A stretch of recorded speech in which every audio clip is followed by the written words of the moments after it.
누가복음 7장. 예수께서 듣고 있던 사람들에게 이 모든 말씀을 마치고 가버나움으로 들어가셨습니다. 그곳에는 백부장 한 사람이 있었는데 그가 신이 많은 종 하나가 병이 들어 거의 죽어가고 있었습니다. 백부장은 예수의 소문을 듣고 유대 장로들을 예수께 보내 자기 종을 낫게 해달라고 부탁했습니다. 장로들이 예수께 와서 간곡히 부탁했습니다. 이 사람은 선생님이 그렇게 해주실 만한 사람입니다. 그는 우리 민족을 사랑하고 우리 회당도 지어주었습니다. 예수께서는 그들과 함께 가셨습니다. 예수께서 그 집에서 멀지 않은 곳에 이르렀을 때 백부장은 친구들을 보내 예수께 이렇게 아뢰도록 했습니다. 주여, 더 수고하실 필요가 없습니다. 저는 주를 제 집에 모실 자격이 없습니다. 그래서 제가 직접 주께 나아갈 엄두도 못 냈습니다. 그저 말씀만 하십시오. 그러면 제 하인이 나을 것입니다. 저도 상관 아래 있으면서 제 아래에도 부하들이 있는 사람입니다. 제가 부하에게 가라 하면 가고 오라 하면 오고 하인에게 이것을 하라 하면 합니다. 예수께서는 이 말을 듣고 백부장을 놀랍게 여겨 돌아서서 따라오던 사람들에게 말씀하셨습니다. 내가 너희에게 말한다. 이스라엘에서도 이렇게 큰 믿음을 본 적이 없다. 백부장이 보냈던 사람들이 집으로 돌아가 보니 그 종이 벌써 나와 있었습니다. 그 후에 예수께서는 곧 나인이라는 마을로 가셨습니다. 제자들과 많은 무리가 예수를 따라갔습니다. 예수께서 성문 가까이 이르셨을 때 사람들이 죽은 사람 한 명을 메고 나오고 있었습니다. 죽은 사람은 한 과부의 외아들이었습니다. 그리고 많은 마을 사람들이 그 여인과 함께 상여를 따라오고 있었습니다. 주께서 그 여인을 보고 불쌍히 여기며 말씀하셨습니다. 울지 마라. 그러고는 다가가 관을 만지셨습니다. 관을 메고 가던 사람들이 멈춰서자 예수께서 말씀하셨습니다. 청년아, 내가 내게 말한다. 일어나거라. 그러자 죽은 사람이 일어나 앉아 말하기 시작했습니다. 예수께서는 그를 그의 어머니에게 돌려보내셨습니다. 그들은 모두 두려움에 가득 차 하나님을 찬양하며 말했습니다. 위대한 예언자가 우리 가운데 나타나셨다. 하나님께서 자기 백성을 돌봐주셨다.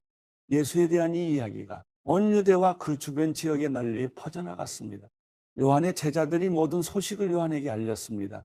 요한은 제자들 중 두 사람을 불러 주께 보내며 선생님께서 오실 그분이십니까? 아니면 저희가 다른 사람을 기다려야 합니까? 라고 물어보게 했습니다.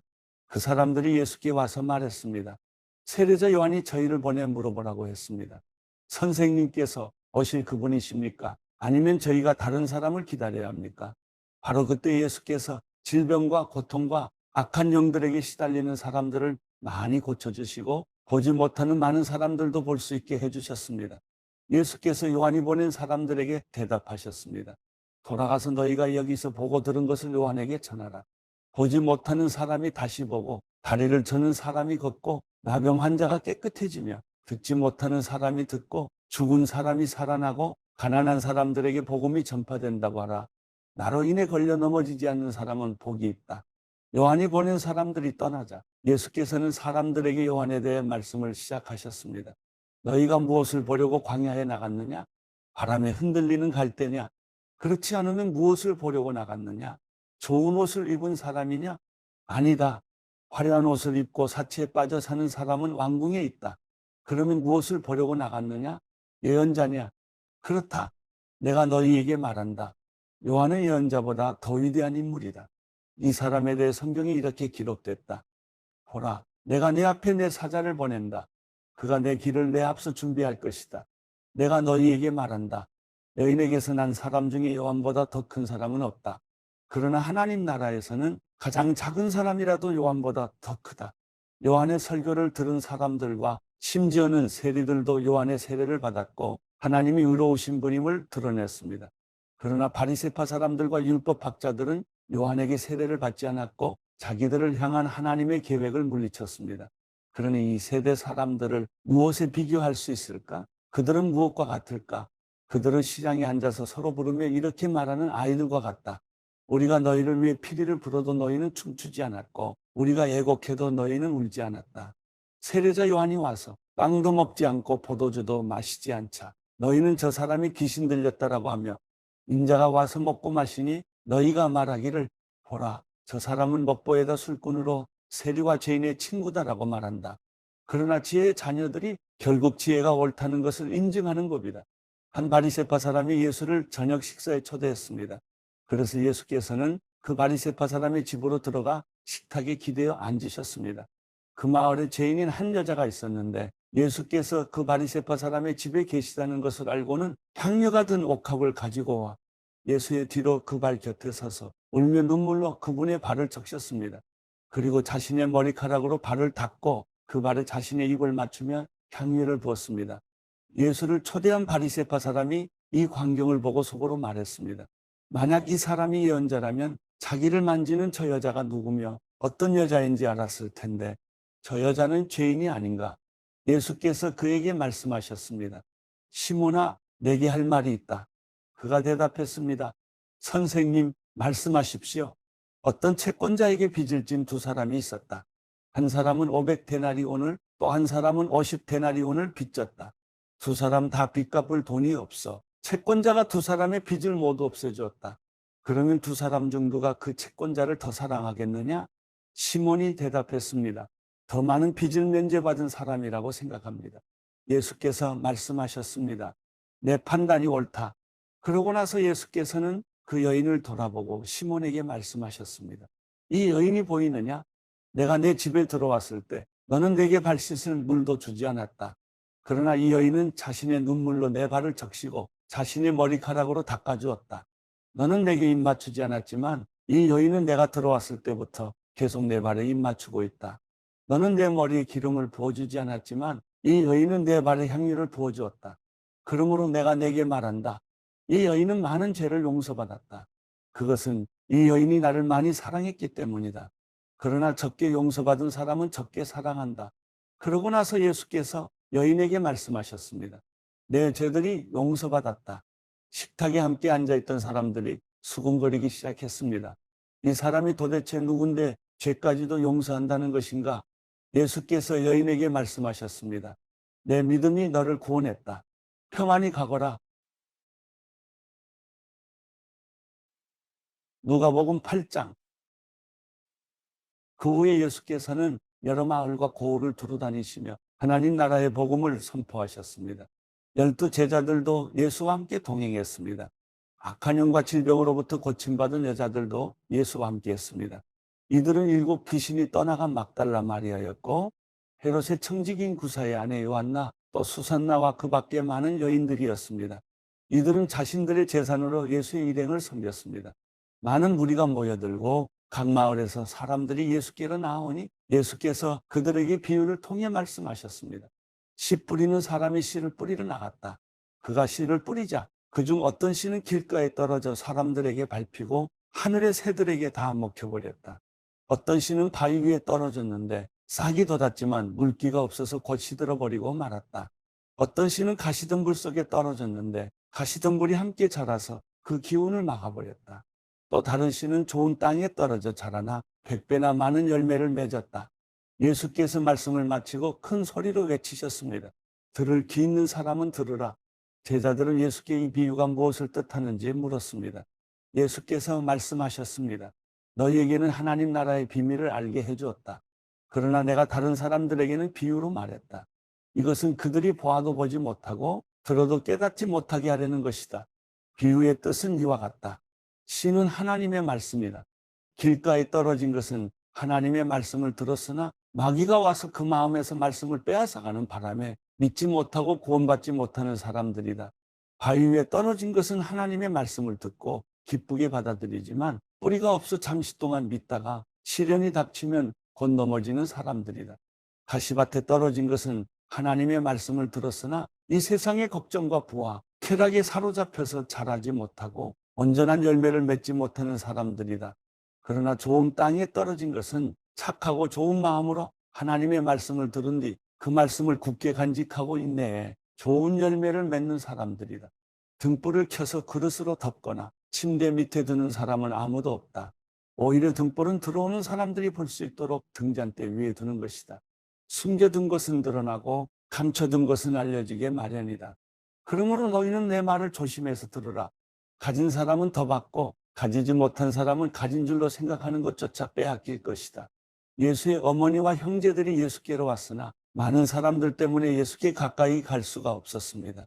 그래서 사람들이 예수께 말했습니다. 선생님의 어머니와 형제들이 선생님을 만나려고 밖에 서 있습니다. 예수께서 대답하셨습니다. 하나님의 말씀을 듣고 실천하는 사람이 바로 내 어머니, 내 형제들이다. 하루는 예수께서 제자들에게 말씀하셨습니다. 호수 저편으로 가자. 그래서 그들은 배에 올라타고 떠났습니다. 그들이 배를 저어가는 동안 예수께서는 잠이 드셨습니다. 그때 호수에 사나운 바람이 불어오더니 배에 물이 들이쳐 매우 위험한 상황이 됐습니다. 제자들이 가서 예수를 깨우며 말했습니다. 선생님, 선생님, 우리가 모두 빠져 죽게 생겼습니다. 그러자 예수께서 일어나 바람과 파도를 꾸짖으시니 폭풍이 멈추고 호수가 다시 잔잔해졌습니다. 예수께서 제자들에게 말씀하셨습니다. 너희의 믿음이 어디에 있느냐? 제자들은 두려움과 놀라움 속에서 서로 말했습니다. 이분이 도대체 누구시기에 바람과 물을 허용하시니 바람과 물조차도 이분께 복종하는가? 예수의 일행은 갈릴리 호수 건너편 거라사 지방으로 배를 저어갔습니다. 예수께서 배에서 내리시자 그 마을에 사는 귀신 들린 사람과 마주치셨습니다. 그는 옷도 입지 않은 채 집이 아닌 무덤에서 산지 벌써 오래된 사람이었습니다. 그가 예수를 보자 소리를 지르며 예수의 발 앞에 엎드려 지극히 높으신 하나님의 아들 예수여, 내가 당신과 무슨 상관이 있습니까? 제발 저를 괴롭히지 마십시오 라고 찢어질 듯 큰 소리로 외쳤습니다. 이는 예수께서 그 사람에게서 나가라고 더러운 영에게 명령하셨기 때문입니다. 그 사람은 수시로 귀신에게 붙들렸는데 손발을 쇠사슬에 묶어둬도 다 끊어버리고 귀신에 이끌려 광야로 뛰쳐나가곤 했습니다. 예수께서 그에게 물으셨습니다. 내 이름이 무엇이냐? 그가 대답했습니다. 군대입니다. 그 사람 속에 귀신들이 많이 들어있었기 때문입니다. 귀신들은 자기들을 지옥으로 보내지 말아달라고 예수께 간청했습니다. 마침 많은 돼지떼가 언덕에서 먹이를 먹고 있었습니다. 귀신들이 예수께 돼지들 속으로 들어가게 해달라고 애원하자 예수께서 허락하셨습니다. 귀신들은 그 사람에게서 나와 돼지들에게 들어갔습니다. 그러자 돼지떼는 비탈진 두고로 내리다가 호수에 빠져 죽게 됐습니다. 돼지를 치던 사람들이 그 광경을 보고 달아나 마을과 그 일대의 일을 알렸습니다. 그래서 사람들도 이 광경을 보려고 나왔습니다. 그들이 예수께 가보니 정말 그 귀신 들렸던 사람이 제정신이 들어 옷을 입고 예수의 발 앞에 앉아 있는 것이었습니다. 그러자 그들은 두려웠습니다. 처음부터 이 광경을 지켜본 사람들은 그 귀신 들렸던 사람이 어떻게 낫게 됐는지 그들에게 말했습니다. 그러자 거라사 주변의 모든 사람들은 두려움에 가득 차 예수께 떠나달라고 간청했습니다. 그리하여 예수께서는 배를 타고 그곳을 떠나셨습니다. 귀신 들렸던 그 사람은 자신도 함께 가겠다고 예수께 애원했습니다. 그러나 예수께서는 그를 보내며 말씀하셨습니다. 집으로 돌아가서 하나님께서 내게 하신 일을 다 말하여라. 그러자 그 사람은 온 마을을 다니며 예수께서 얼마나 큰 일을 행하셨는지 전했습니다. 예수께서 돌아오시자 많은 사람들이 그분을 반겼습니다. 그들 모두가 예수를 기다리고 있었습니다. 그때 야이로라는 회당장이 와서 예수의 발 앞에 엎드리며 자기 집에 와달라고 간절히 애원했습니다. 12살 된 자기 외동딸이 죽어가고 있었기 때문입니다. 예수께서 그리로 내려가시는데 많은 사람들이 밀어댔습니다. 그 중에는 12년 동안 혈루병을 앓아온 여인이 있었는데 의사들에게 재산을 모두 썼지만 어느 누구도 그 여인의 병을 고쳐줄 수 없었습니다. 그 여인은 예수의 뒤로 비집고 다가가 그분의 옷자락에 손을 댔습니다. 그러자 즉시 출혈이 멈췄습니다. 그때 예수께서 누가 내게 손을 댔느냐라고 물으셨습니다. 사람들이 모두 만지지 않았다고 하자 베드로가 말했습니다. 선생님, 많은 사람들이 선생님을 밀어대고 있습니다. 그러자 예수께서 말씀하셨습니다. 누군가가 내게 손을 댔다. 내게서 능력이 나간 것을 알고 있다. 그러자 여인은 더 이상 숨길 수 없음을 알고 떨면서 앞으로 나와 예수의 발 앞에 엎드렸습니다. 여인은 모든 사람 앞에서 왜 예수께 손을 댔는지 그리고 어떻게 병이 즉시 나았는지 말했습니다. 그러자 예수께서 여인에게 말씀하셨습니다. 딸아, 내 믿음이 너를 구원했다. 평안히 가거라. 예수께서 말씀을 채 마치시기도 전에 야이로 회당장의 집에서 사람이 와서 말했습니다. 따님이 죽었습니다.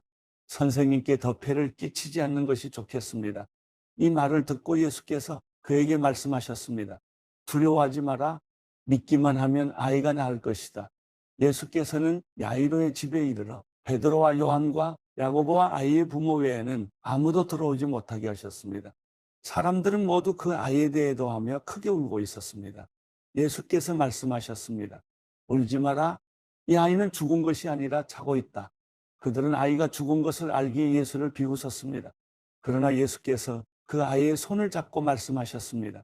아이야, 일어나라. 그때 그 아이의 영이 돌아와 아이가 곧 일어났습니다. 그러자 예수께서 아이에게 먹을 것을 갖다 주라고 말씀하셨습니다. 그 아이의 부모는 무척 놀랐습니다. 그러나 예수께서는 이 일을 아무에게도 말하지 말라고 그들에게 명령하셨습니다.